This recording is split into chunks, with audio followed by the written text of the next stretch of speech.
Hey guys, Professor Bill, Comic Book University, Action Comics, issue number 1005. All right, not a bad one. Oh, Red Cloud revealed. Yes, that actually does happen. Uh, one of the better covers in DC because they're not just giving away the ending. They're telling you what's going to happen in general. All right. Anyway, I like the beginnings of these pages, man. The way that Bendis does this is just expert. Like, this actually tells you what's going on from the standpoint of this comic, Action Comics, what's going on in the Superman comic. I dig that. I like that. And it gives you a different perspective and all that. And, you know, they're, of course, trying to contact Amanda Waller, which is interesting, but they're trying to contact Ray Palmer. But they also already had a conversation with Ryan Choi, I guess, trying to get that information. I dig that. I don't know who Mr. S is offhand, but call Mr. S by end of day. That's cool. And, of course, who is Red Cloud. So this particular issue, Invisible Mafia Part 5, that's the story arc. Brian Michael Bendis does the script. Ryan Sook does the art and cover. The colors are done by Brad Anderson. Josh Reed does the letters. Francis Manapul does the variant cover. And, of course, Jerry Siegel and Joe Shuster created Superman. Okay, so Dial H for Hero. Wow. When's the last time we've seen that? So that actually comes back to bite us twice in this comic book. That's cool. I dug that. Also, this appearance by The Question. Digging this. I'm digging this. At least it seems like it's The Question. That's what everybody's referencing. That's what it looks like to me. I hope it is, because I haven't seen him in forever. And yeah, I can see Brian Michael Bendis writing a hell of a question. What do you call it? The relationship between, I can't remember her name right now. I'm sure it's here somewhere. But the relationship between the new reporter that they've got and Clark Kent is very interesting. I dig that, especially considering the whole "who is the Red Cloud" treatment, and the fact that this particular girl just had the kryptonite recently. So I'm more than happy to talk spoilers in the comments, guys. But in the video itself, now let's try and keep this as spoiler free as possible. Yes. Wonder Woman shows up with the Deputy Chief Moore. And they're across the room from each other, which is actually kind of sad because she had that whole thing. Am I taller than Wonder Woman? And Clark was like, yeah, you definitely are. I'm wondering if it's true because, this guy's actually pretty tall too. And I just want, like, Wonder Woman usually towers over, like, look, she's towering over everybody. But anyway, I would love to actually see these two be able to, be right next to each other and take a look for sure. That's actually kind of funny. Like, the Boy Scout can lie. Wouldn't that be interesting? This was, I actually had to read this twice in light of what happened on the next page, what was spoken in the next page. So I didn't originally get the idea that the mayor said, move on and just leave this case alone. Oh, the heroes have touched it. It's tainted. That's it. Move on. People lose their careers that way. People lose their dream jobs that way. Wow.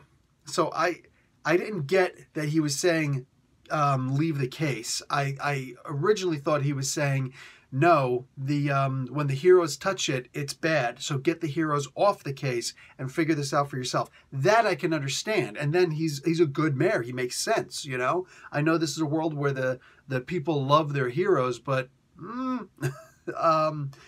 but yeah, in light of what was said on the next page, and that's just Brian Michael Bendis' writing, where he explains something, but it's not even him explaining it. It's the mayor. It's the mayor who's explaining it. And he explains it in such a roundabout way that you have to get the gist of what he's talking about. I didn't get that gist. So Brian Michael Bendis doubles down on it and makes sure that we understood it. So when I reread it, I'm like, okay, now I get exactly what he's saying. He really is saying, drop the case. The heroes have already touched it. That's it. You're screwed. You know what I'm saying? So you better just drop this case and move on. Otherwise, you're going to lose your dream job. Wow, that's messed up. See him curled up in fetal position later on, drunk. Looks almost like he's having a freaking heart attack down here. What's up with that? Anyway, then the really cool stuff happens. Then all of a sudden, the Red Cloud shows up. And we get not really a battle, but we get something. We get something going on. That was actually kind of interesting, and I like the way that it played out. This was actually pretty cool.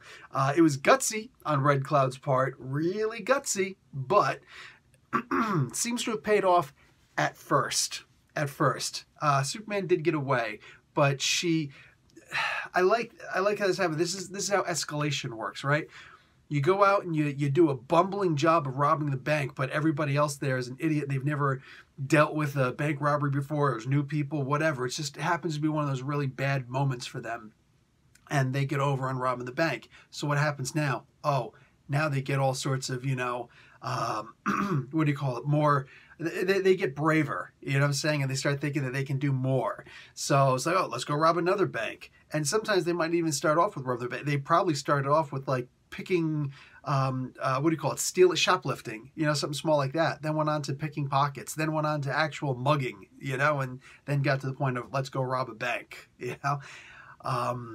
That's the way escalation works. And that's the feeling that I'm getting here with this story. Because, yeah, she just... I don't even know why it is that she actually went. It seems kind of spurious, spur of the moment kind of thing, where she's just like, okay, here I am, and here's Knucklehead, Superman. Let me go see if I can take him down. And she didn't. She just freaked him out. He was busy doing something else. He was using his X-ray vision. All of a sudden, what the? Whoa! Let me get out of here. What is that? And all of a sudden, and now she hides, and she's thinking, I just survived an encounter with Superman. Well, that just ups the game. Lady. Lady. So anyway, digging this. Definitely digging this. Go and read if you haven't gotten what I'm saying about who the Red Cloud is. It makes sense. It's actually who I'd been banking on the entire time. So there's another hint for you if you've been looking at my other reviews. But this was a pretty good comic book. I dug this. I like that this is a slow story, right? It's slowly moving on. It doesn't feel the need to rush through anything. I enjoy that. I enjoy that. Maybe in some ways it's too slow. Nah, I'm okay with it. I dig this. All right, guys. Professor Bill, Comic Book University. Class dismissed.